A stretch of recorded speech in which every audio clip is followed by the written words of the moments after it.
당한 이유, 이 사람들이 몰락 이거에 대해서 우리가 같이 말씀 나눌 텐데요. 사사기 9장 53절에서 57절까지 말씀을 우리 승아가 나와서 하나님 말씀 읽어주도록 하겠습니다.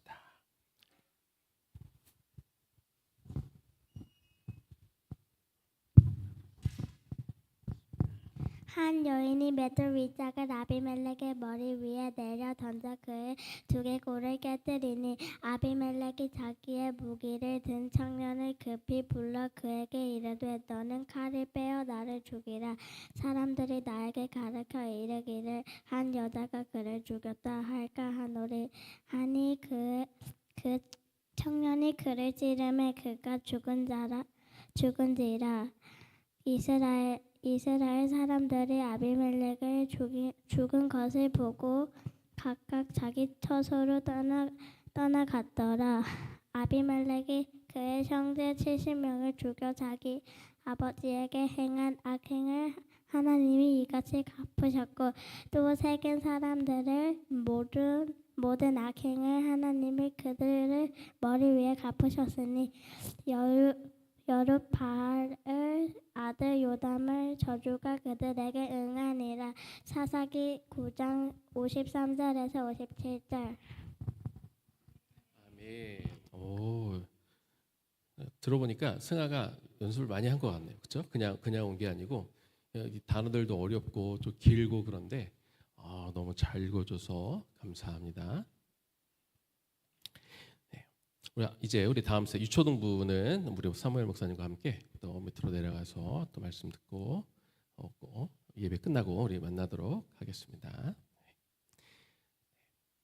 이 사사기 9장의 배경 우리가 이제 지난주 말씀을 계속 묵상하신 분들은 이미 충분히 알고 있겠지만 그래도 이 말씀을 다시 한번 복습하면서 말씀을 보도록 하겠습니다.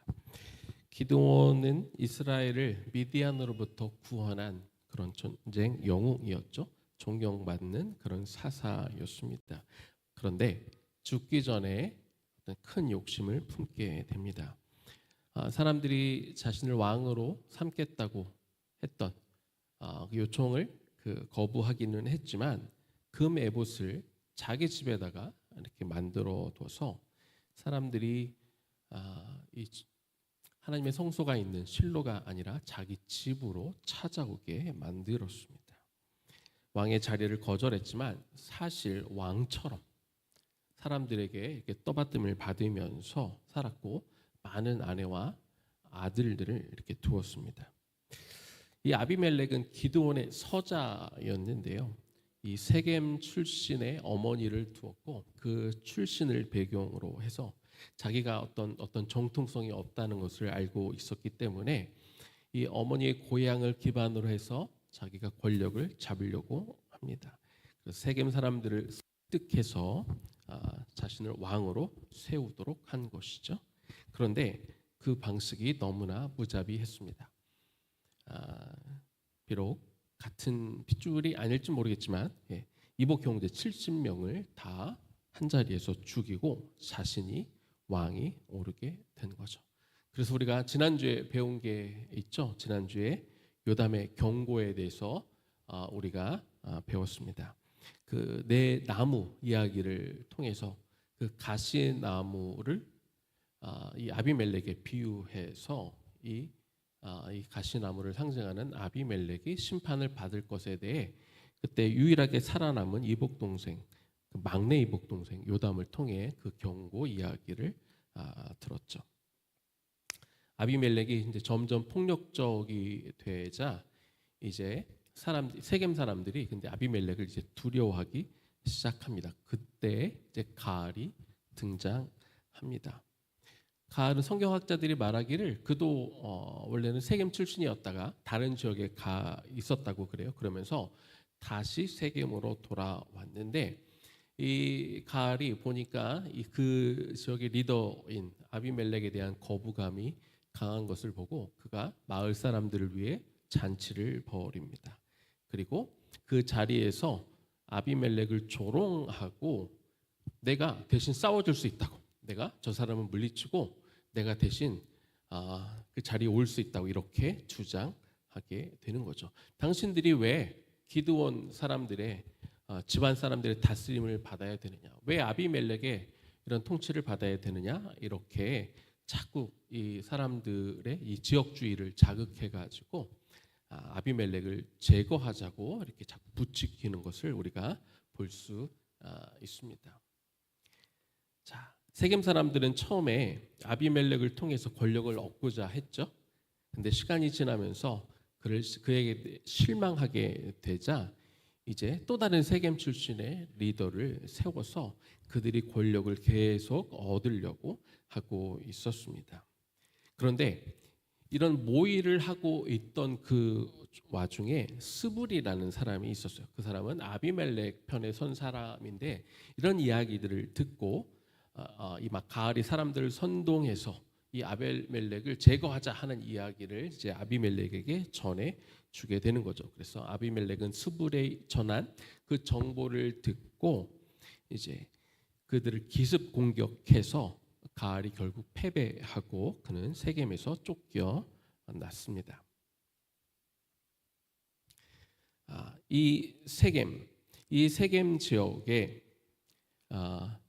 이 무려 얼마나 아비멜렉이 잔인했냐면 아비멜렉은 이 사람들이 망대로 이렇게 많이 피했던 것 같아요. 높은 곳으로 1000명이 피해 있었는데 그 사람들을 다 불태워서 죽일 만큼 이렇게 잔인한 면모를 보였습니다. 이런 아비멜렉도 이제 마지막 이 심판을 받게 됩니다.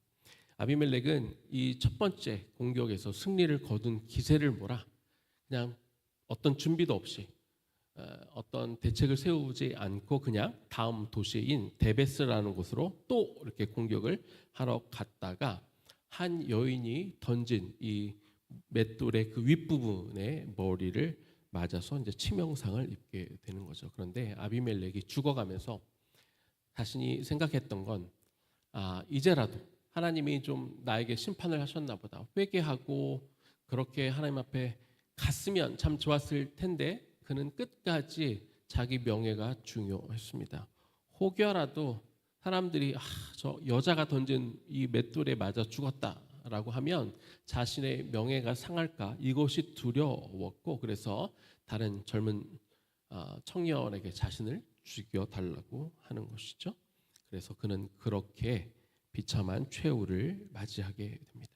그래서 오늘 우리는 아비멜렉과 가알이 왜 몰락했는가, 왜 멸망했는가, 우리가 그 이유에 대해서 함께 나누어 보도록 하겠습니다. 첫 번째는요, 하나님 없이 세운 권력이기 때문에 그렇습니다. 우리가 지난주에도 나누었습니다만 아비멜렉은 아버지 기드온의 영향을 가장 많이 받았을 것입니다. 사사의 직분을 넘어서 자기가 정치 영역에서 지도자가 되면 됐는데 그 당시에 하나님은 정치와 종교의 다른 지도자를 세워서 각각 그 역할을 하게 만드셨지만 그러나 하나님의 뜻을 저버리고 자기가 이 제사장 역할까지 넘보게 된 것이죠. 이런 그 아버지의 마지막 그 권력욕을 아비멜렉이 보고 배웠을 것입니다. 그래서 그 욕망이 자신을 이스라엘의 어떤 리더, 사사의 역할을 넘어 하나님이 당시 허락하지 않았던 왕의 자리까지 오르게 된 것이죠. 당연히 아비멜렉이 왕에 오른 것은 하나님의 뜻과 어긋난 것이었고 정당성도 없었고 명분도 없는 일이었습니다. 정당성도 없고 명분이 없는 지도자가 어떻게 통치할까요? 그 사람들은 당연히 폭력과 공포로 지배할 수밖에 없는 것이죠. 이 가알이라는 사람도 마찬가지입니다. 세겜 지역을 오래 떠나 있다가 돌아와서 보니까 지금 민심이 흉흉하고 아비멜렉을 싫어하고 하는 과정들을 보면서 다시 한번 그 지역주의를 또 이용해서 권력의 욕심을 내비치게 되는 것이죠. 그 역시 하나님께 의뢰하지 않고 스스로 왕이 되고자 하는 그런 욕심으로 그가 왕이 되려고 했던 것입니다. 하지만 그들의 권력은 스스로를 삼키는 불이 되었습니다. 이 모든 과정 가운데 하나님은 그들이 스스로 파멸하도록 그냥 내버려 두신 것이죠. 시편 127편 1절 말씀 우리 같이 한번 읽어보겠습니다. 여호와께서 집을 세우지 아니하시면 세우는 자의 수고가 헛되며 하나님이 세우시지 않는 집, 하나님이 세우시지 않는 리더, 하나님이 세우시지 않는 그 어떤 것도 다 헛되며 결국 무너질 수밖에 없다는 것을 우리가 볼 수 있는 것이죠. 아비멜렉과 가알이 망한 몰락한 두 번째 이유, 그들의 교만 때문이었습니다.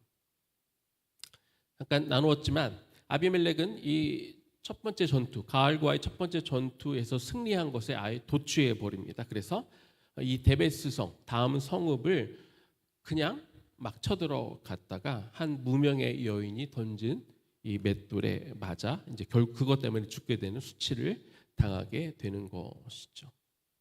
아비멜렉의 가장 큰 교만이 무엇일까요? 하나님의 뜻 없이 왕의 자리에 오른 게 그가 정말 교만하다는 증거가 됩니다.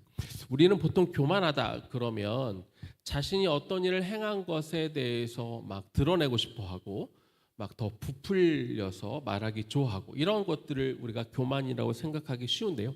물론 그것도 교만이 맞습니다. 그러나 가장 경계해야 될 교만은 무엇이냐?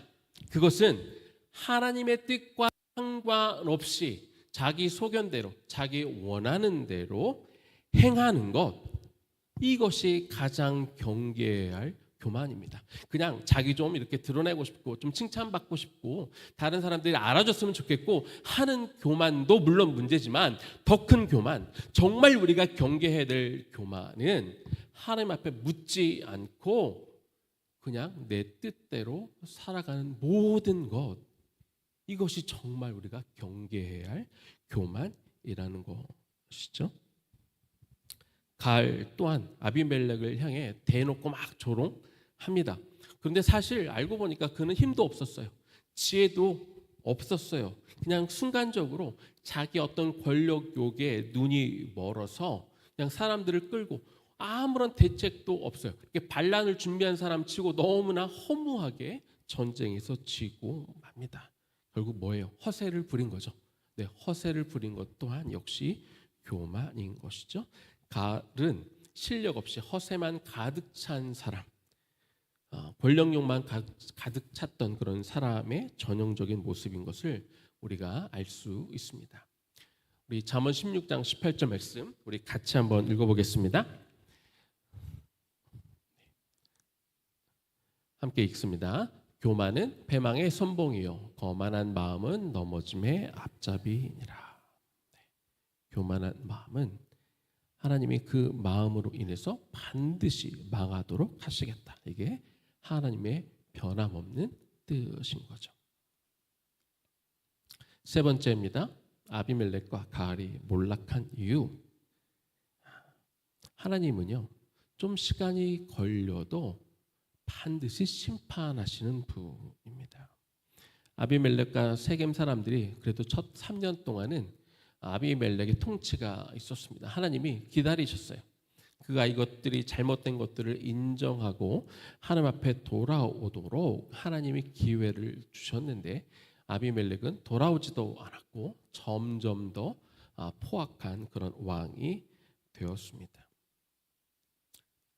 하나님의 때가 지나자 하나님은 결국 그들을 심판하기로 작정하셨고 하나님이 심판하기로 작정하시면 누구도 그 심판을 막을 수 없는 거죠. 하나님은 악한 자들끼리 서로 부딪히게 하셨고 자기들끼리 자멸하게 하심으로 하나님은 당신의 공의를 이루신 것을 우리가 볼 수 있습니다. 우리 갈라디아서 6장 7절 말씀 또 같이 한번 읽겠습니다. 하나님은 만월의 여김을 받지 아니하시나니 사람이 무엇으로 심든지 그대로 거두리라.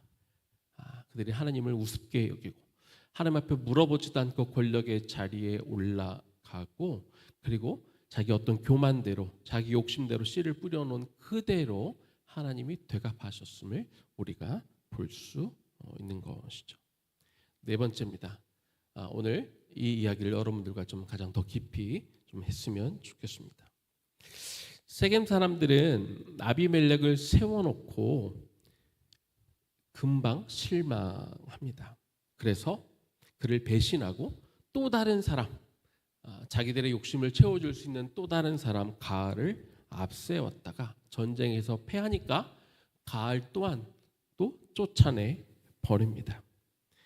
이 아비멜렉과 그리고 가알에게는요, 이 리더십에는 어떤 사명도 소명도 방향도 없었습니다. 세겜 사람들 또한 마찬가지죠. 그들은 어떤 비전을 쫓아 움직였던 사람들이 아니라 눈앞의 이익만을 쫓아 마음에 안 들면 그냥 리더를 바꾸는 그런 사람들이었던 것이죠. 내가 비전이 있나 없나 어떻게 알 수 있을까요? 예를 들어 어떤 사람이 회사에서 취직을 해서 일을 하는데 만약에 직장 상사가 있을 때는 열심히 일을 하는 것 같은데 직장 상사가 자리를 비웠다. 그때부터 막 딴짓하고 놀고 있다. 그러면 그 사람이 비전이 있는 사람일까요? 아닐까요? 그 사람은 이 회사에 대해 회사가 추구하는 어떤 방향에 관심이 없고 그냥 자기 먹고 살고 싶은 그런 마음에 일을 하고 있다는 것을 우리가 알 수 있습니다. 아비멜렉과 가알 그리고 그들이 함께했던 백성들은요, 아비멜렉이든 가알이든 그들은 존경심이 없었습니다. 그들은 아비멜렉이나 가알이 내세운 어떤 비전이 좋아서 그들을 따른 것이 아닙니다. 단순히 자기들에게 어떤 이익이 올 것 같으니까 그들을 따르기도 했고 또 나중에는 두려워서 이 공포 정치를 하니까 두려워서 어쩔 수 없이 그들의 리더를 따른 것입니다. 이런 리더십 아래에 있는 공동체의 백성들은 위기가 닥쳤을 때 그들이 하나로 뭉치지 않습니다. 리더가 무너지면 그냥 백성들은 다 뿔뿔이 흩어지게 되어 있는 것이죠. 사람은요, 분명한 비전이 있을 때 자기의 모든 것들을 다 쏟아 붓게 됩니다. 이 역사상에 이렇게 헌신한 사람들을 바라보면 그 사람들은 어떤 명령이 주어져서 명령에 따랐던 사람들이 아닙니다. 그들은 어떤 비전을 가지고 비전을 공유하며 비전에 따라 움직인 것을 우리가 알 수 있습니다. 따라서 진정한 리더는 사람들에게 왜 우리가 이 전쟁을 해야 되는지, 왜 우리가 이 일을 해야 되는지 비전을 설명하고 비전을 함께 공유합니다. 그래야만 팔로워들이 그 비전에 따라 같이 움직이기 때문에 그런 것이죠. 아비멜렉은 왜 도대체 우리가 전쟁을 해야 되는지 자기를 따르는 사람들에게 그 비전을 제시하지 못했습니다. 왜냐하면 그 전투의 목적이 자신의 왕권을 지키는 것, 그리고 자기를 배신했던 세겜 사람들을 이 어떤 개인적인 복수심 때문에 응징하는 그런 사적인 복수였다 보니까 이 전쟁터에 나온 사람들의 마음까지 움직여서 이 전쟁을 함께한 것이 아니라는 거죠. 그 전쟁에 참여했던 사람들은 단순히 아비멜렉이 무서워서 그 전쟁에 참여하고 있었습니다. 따라서 아비멜렉이 죽자마자 무슨 일이 벌어졌다고요? 아비멜렉이 죽으니까 전쟁이 끝나버립니다. 그리고 전쟁에 참여했던 사람들은 다 뿔뿔이 다 집에 갔습니다. 누구도 아비멜렉이 제시한 어떤 말이나 비전, 어떤 이상, 꿈을 쫓아 그 전쟁에 온 사람이 아무도 없었다는 것이죠. 만약 아비멜렉의 이 전쟁에 데리고 나왔을 때 그 전쟁의 비전이 있었다면, 이 전쟁에 분명한 어떤 목적이 있었다면 설령 아비멜렉이 죽었다 할지라도, 아비멜렉이 죽었지만 비전이 살아있으면 그래서 더 백성들이 어떻게 했을까요? 더 모였겠죠. 아비멜렉은 죽었지만 우리가 추구해야 될, 우리가 이루어야 될 비전이 있기 때문에 오히려 더 그 사람들이 뭉쳐서 전쟁에 참여했을 것입니다. 그러나 그 전쟁에는 아무런 명분도 비전도 없었기 때문에 아비멜렉이 죽자마자 잘 됐다.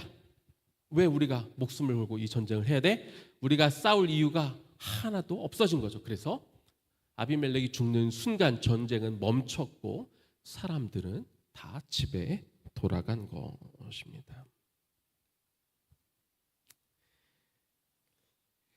이 비전, 하나님으로부터 비전을 받은 사람만이 참된 비전을 다른 사람에게 제시할 수 있습니다. 세상의 리더십은요, 보통 힘과 어떤 권력으로 다스리려고 합니다. 그러나 하나님 나라의 리더십은 다릅니다. 비전으로 그리고 섬김으로 사람들을 이끄는 것이죠. 비전이라고 할 때 이 비전이 단순히 어떤 좋은 결과를 내는 것이라고 생각하지 않았으면 좋겠습니다. 비전은 뭐냐면 하나님께서 우리에게 보여주신 이 하나님의 뜻을 향한 삶의 방향. 하나님 우리에게 어떤 뜻을 보여주셨을 때 그것을 이루기 위해서 우리의 삶이 그 방향으로 가는 것, 이것이 진정한 비전인 것이죠. 모세가 광야에서 하나님의 부르심을 받아서 이 출애굽의 비전을 하나님으로부터 직접 받았잖아요. 그래서 그 하나님으로부터 직접 비전을 받고 나니까 그래서 그의 비전이 분명해서 그가 백성들에게 이 출애굽의 비전을 나눌 수 있었습니다.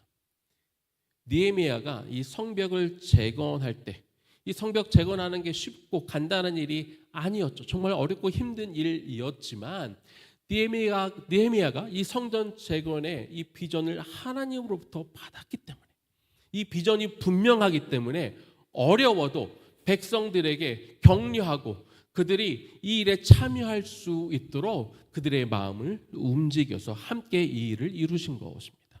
예수님도 마찬가지예요. 예수님은 그 비전, 온 세상 사람들의 죄를 사하고 그들을 구원하는 그 비전을 누구로부터 받았어요? 예수님 또한 하나님으로부터 그 비전을 받았기 때문에 그 비전을 이루기 위해서 오셨고 그리고 당신이 죽고 이제 부활하셨지만 이제 그 시대 사람들뿐만 아니라 그 이후의 모든 사람들 또한 구원하셔야 되기 때문에 하나님으로부터 받은 이 비전과 사명을 제자들에게 가르치고 제자들이 이 비전을 행할 수 있도록 그렇게 예수님이 가르쳐 주신 것이죠. 이런 성경의 위대한 사람들의 공통점이 무엇입니까? 하나님의 부르심이 먼저였고 하나님의 부르심에 따라 그들이 비전을 세웠고 그리고 그 비전에 따라 순종한 사람들 그리고 자기 혼자 순종하고 자기 혼자 일을 하는 게 아니라 그걸 사람들에게 이야기하고 나눠서 그 비전을 공유한 사람들과 함께 하나님의 일을 감당했다는 것이죠. 그런데 하나님으로부터 받은 비전이 아니라 자기 혼자 어떤 개인의 욕심 때문에 달려가는 사람들 이런 리더는요 위기가 닥치면 방향을 잃어버립니다.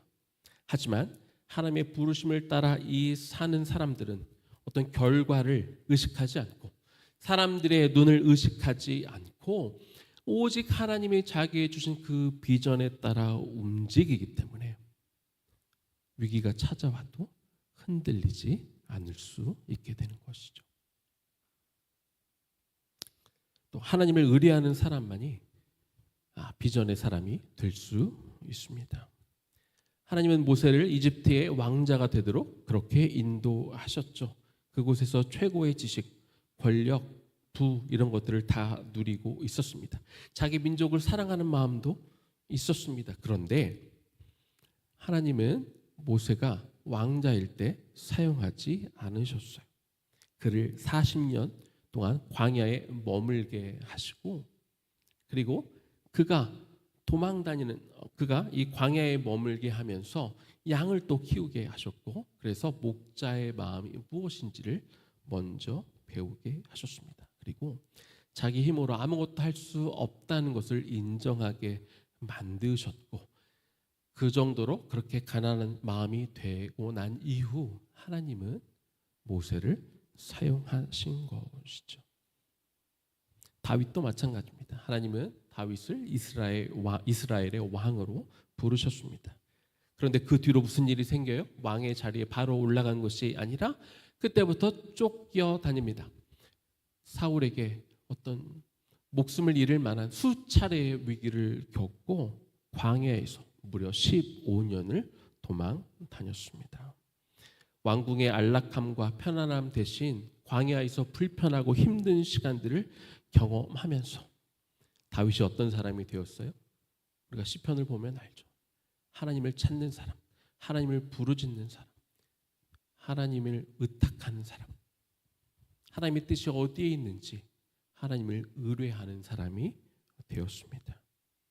이런 과정을 거친 후에 하나님은 모세를, 다윗을 사용하신 것이죠. 하나님이 모세에게 주신 비전, 하나님이 다윗에게 주신 비전은 너무나 중요한 것이었어요. 너무나 큰 것이었어요. 그러나 그 비전이 중요하다고, 그 비전이 크다고 비전을 보여주시자마자 그 사람을 바로 사용한 것이 아니라는 것을 우리는 알아야 돼요. 비전을 주시되 하나님은 기다리세요. 언제까지? 그 비전을 제시한 사람이 비전을 따라 움직일 수 있도록. 어떻게? 하나님을 의뢰하는 사람, 자기 힘으로, 자기 능력으로 어떤 비전을 만들어내는 사람이 아니라 철저하게 낮아져서 하나님께 의탁하며 하나님께 의뢰하며 이 비전을 향해 달려갈 수 있도록 하나님은 기다리신다는 거죠. 하나님은요, 준비된 사람을 사용하십니다. 이렇게 말하면 그러면 뭐 영어도 잘해야 되고 수학도 잘해야 되고 뭐 좋은 대학교도 가야 되고, 물론 세상적으로 어떤 실력을 갖추는 것도 필요합니다. 그러나 세상 실력을 갖추는 것은요, 우선순위가 아니에요. 먼저는 하나님을 굳게 신뢰하고 하나님을 의뢰할 수 있는 이 믿음을 갖추는 것, 이것이 하나님이 준비된 자라고 여겨주시는 가장 큰 조건이 되는 것이죠. 하나님이 주신 이 비전, 내 힘으로 할 수 있어, 내 능력으로 할 수 있어 하는 생각을 우리는 내려놓아야 됩니다. 하나님이 주신 비전이기 때문에 하나님이 도와주시지 않으면 절대로 이룰 수 없어. 그리고 하나님께 순간순간 기도하고 의뢰함으로 하나님의 뜻대로 그 비전을 이루어 가도록 엎드리는 사람, 기도하는 사람, 하나님은 이 사람들을 통해서 비전을 이루어 가시는 줄로 믿습니다. 오늘 이 시대에 하나님은 여전히 당신의 사람들을 부르십니다. 어떤 직분이나 직업으로 부르시기도 하지만 가정에서, 교회에서, 우리 일터에서 하나님 나라를 세우라고 이렇게 사람들을 부르고 계십니다. 그런데 그 비전을 따라 이루는 일이 설령 하나님으로부터 왔다 할지라도 간단하지 않습니다. 내가 큰 결심을 하고, 혹은 내가 큰 결단을 하고, 혹은 내가 손해볼 각오를 하고 그 자리에 정말 좋은 마음으로 뛰어들긴 하지만 여전히 그 비전을 향해 가는 길이 어려울 때가 많이 있다는 것이죠. 그것이 만만치 않습니다. 의나무 공동체의 비전도 마찬가지입니다. 다음 세대를 향한 어떤 정말 중요하고 큰 비전을 위해 우리가 여기에 모였습니다. 그런데 그 비전을 이루는 일이 사실 쉽지는 않은 것이죠. 우리에게 다음 세대를 향한 정말 많은 사명들을 우리가 지금도 감당하고 있습니다. 그냥 뭐 하나 저절로 되는 거는 없는 것 같아요. 그냥 쉽게 되는 거는 없는 것 같습니다. 많은 사람들의 희생이 있고 섬김이 있고, 그리고 정말 이것이 하나님의 맞는 방향인지 우리가 물으며 기도하며 또 여러 가지 다양한 어려움들을 우리가 뚫고 이 비전들을 향해 우리가 나가야 되는 것이죠. 이게 오늘 아침에 있었던 한 5명의 친구들과 또 가족들이 함께 와서 같이 기도하고 이들을 축복하고 보냈습니다. 그래서 우리가 의회나무 사역원들을 하면서 또 여러 가지 외부적으로도 큰 일들을 우리가 감당하고 있죠. 우리 안에서 우리끼리만 이 비전을 나누는 게 아니라 더 많은 사람들이 다음 세대를 향한 그 비전에 참여할 수 있도록 또 다양한 활동을 우리들이 하고 있습니다. 그리고 이제 교장 선생님의 우리 첫 번째 책도 이제 8월 달이면 곧 나오게 될 예정입니다. 하나의 비전을 이루어가는 과정은 정말로 어렵고 힘이 드는 것이죠. 또 우리의 나무 사역원, 우리가 이제 온라인 아카데미도 이제 곧 오픈이 돼요. 하나님이 감사하게도 참 기존에 어떤 한 장소에서 머물러서 하는 것이 아니라 다양한 방식으로 이 일을 감당하도록 하나님은 지금 이끌어가고 계신 거죠. 사진에 보니까 이틀 전 7월 25일에 필리핀의 말롤로스시라는 그 도시에 바라소아인 교회에서 한 결혼식이 있었습니다. 이 제이드 베를딜로라는 여성과 자메이카 아길라르라는 어떤 청년이 이제 결혼을 했는데요. 근데 좀 결혼식이 좀 이상하죠. 뭔가 이상해요. 그 지역에 한동안 막 폭우가 내렸대요. 그래서 결혼하기로 한 장소였던 이 교회도 침수가 된 상태였어요. 그러면 보통 어떻게 할 것 같아요? 이렇게 이 정도 침수가 됐으면 결혼식을 취소할 것 같은데 그들은 부부끼리 상의한 다음에 이 결혼식을 진행하기로 했다고 합니다. 그러면서 그 신부가 인터뷰한 내용이 신문 기사에 실렸는데 신부가 뭐라고 말했냐면 이렇게 얘기했습니다.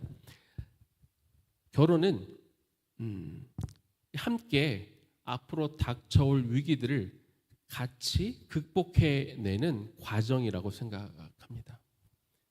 그러니까 결혼식을 하고 싶었는데 이 결혼식장이 물에 잠겼는데 이 남편과 나는 이렇게 물에 잠긴 것이 앞으로 결혼해서 두 사람이 함께 극복해야 될 많은 여러 가지 어려움 가운데 첫 번째라고 생각했습니다. 그래서 결혼식을 중단하는 것이 아니라 이 어려움을 함께 극복하는 첫 번째 과제로 생각하고 그냥 결혼을 하기로 했습니다. 그래서 하객들을 초청했고 그래서 초청하신 분들도 다 저렇게 바지를 이렇게 걷어 올려서 그 다음에 같이 동의해주고 그래서 이 어려운 상황들이지만 결혼식에 참석해서 이 두 사람의 앞날을 축복해 주었다고 해요.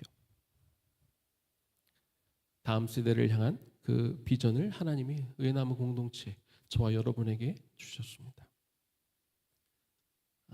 쉽지 않습니다. 여러 가지 어려움들이 있을 겁니다. 그런데 이 비전이 하나님께서 위에서부터 주신 비전이 분명하다면 우리가 이 비전을 붙들고 같이 가봅시다. 우리가 함께 할 때, 하나가 되어갈 때, 그래서 앞에 놓인 어렵고 힘든 일들도 같이 극복해 갑시다. 그래서 하나님이 허락하신 그 순간까지 이 비전을 이루어 가면 어떤 특정한 결과가 나오지 않아도 좋아요. 하나님이 허락하시는 그 순간까지 최선을 다해 우리의 마음과 정성을 쏟아 다음 세대를 향한 이 비전의 길을 끝까지 걸어갈 수 있는 저와 여러분들 되기를 주님의 이름으로 축원합니다. 우리 들은 말씀 기억하면서 우리 보리라 같이 찬양하고 우리 같이 기도하면 좋겠습니다.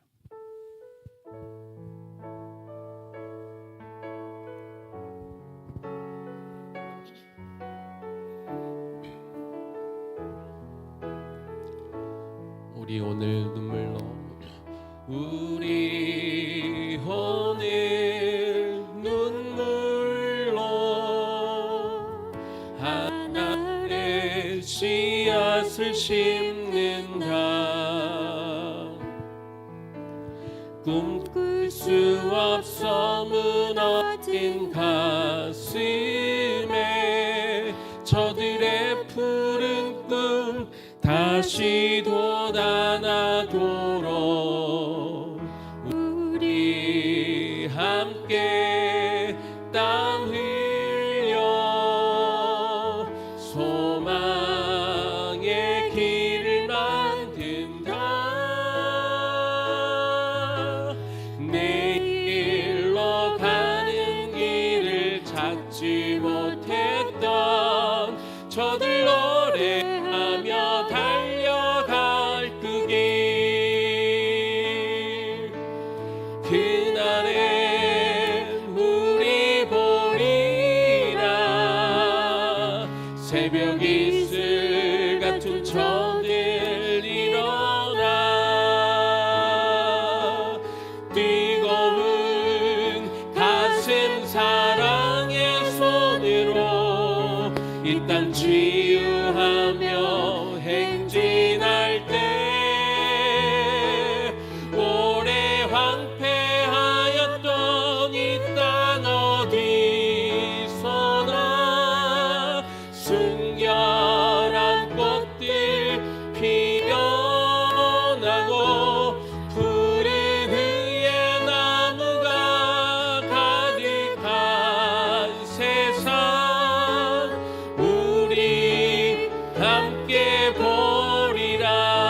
그날에 우리는 반드시 볼 것입니다. 그날에 우리 보리라. 새벽 이슬 같은 저들 일어나 뜨거운 가슴 사랑의 손으로 이 땅 치유하며 행진할 때 오래 황폐하였던 이 땅 어디서나 순결한 꽃들 피어나고 푸른 흥의 나무가 가득한 세상 우리 함께 보리라. 푸른 흥의 나무가 가득한 세상 우리 함께 보리라.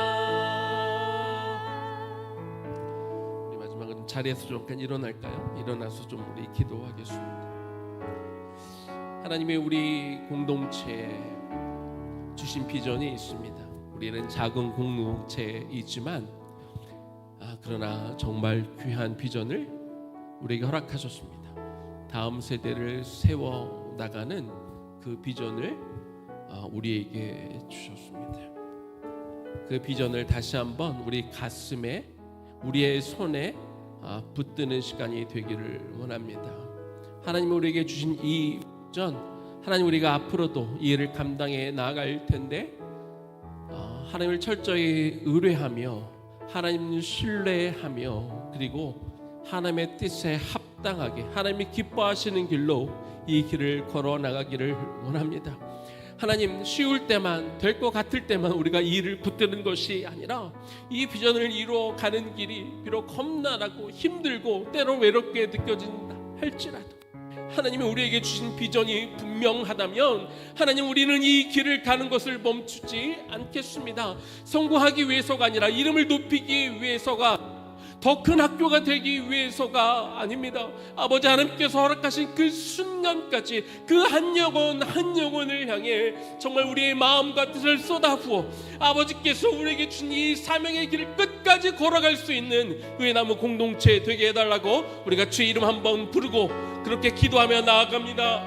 주여 하나님 이 시간 기도합니다. 이 공동체 가운데 우리에게 주신 다음 세대를 향한 부르심이 있는 줄을 알기에 하나님 우리가 여기까지 이렇게 이르렀습니다.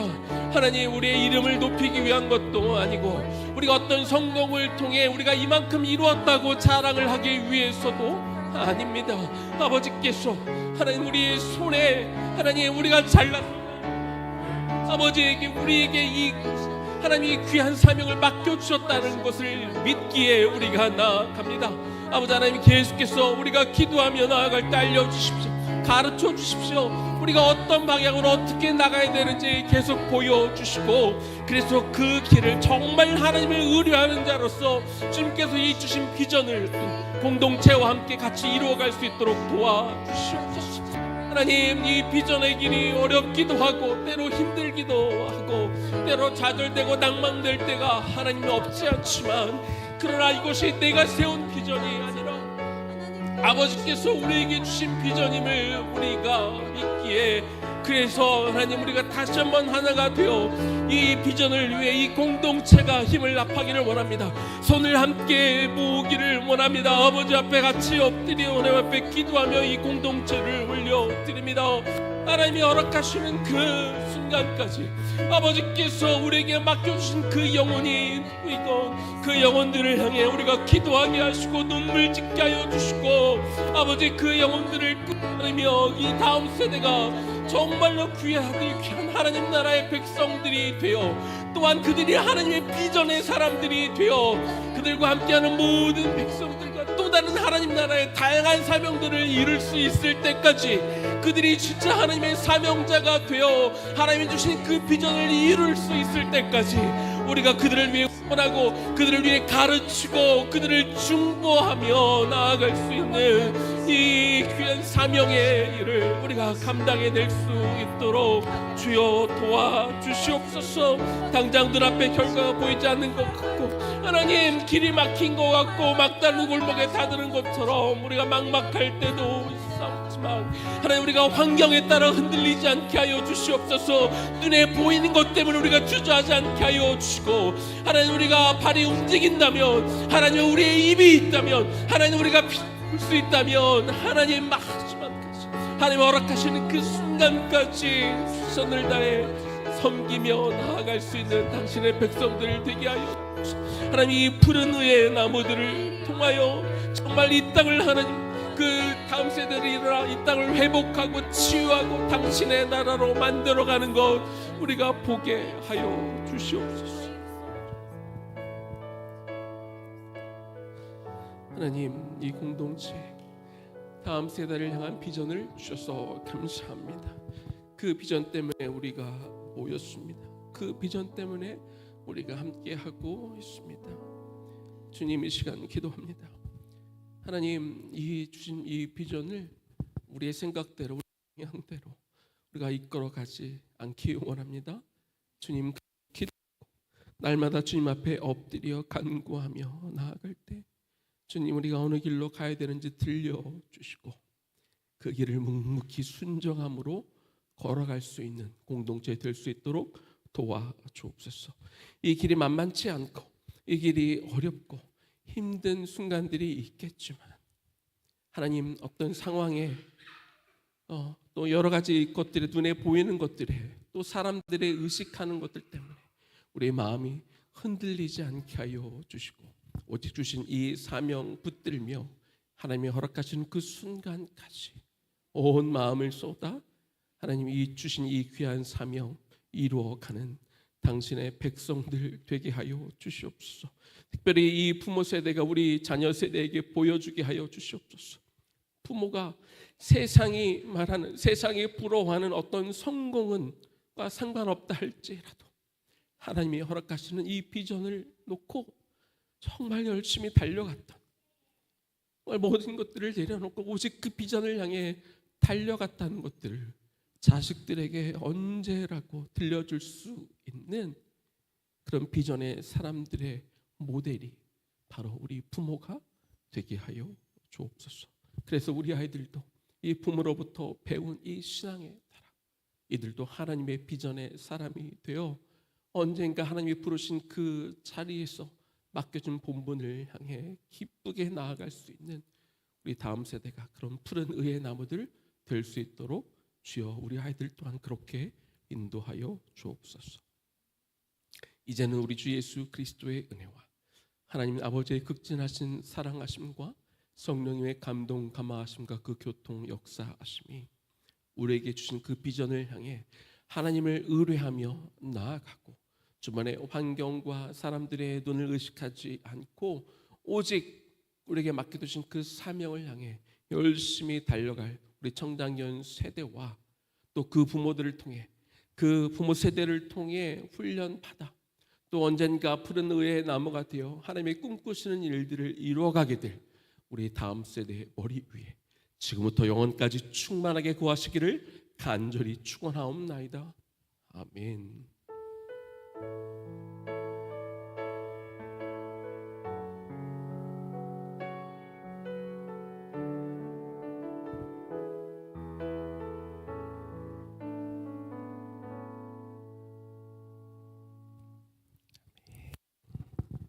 마쳤습니다. 우리 1층에 내려가서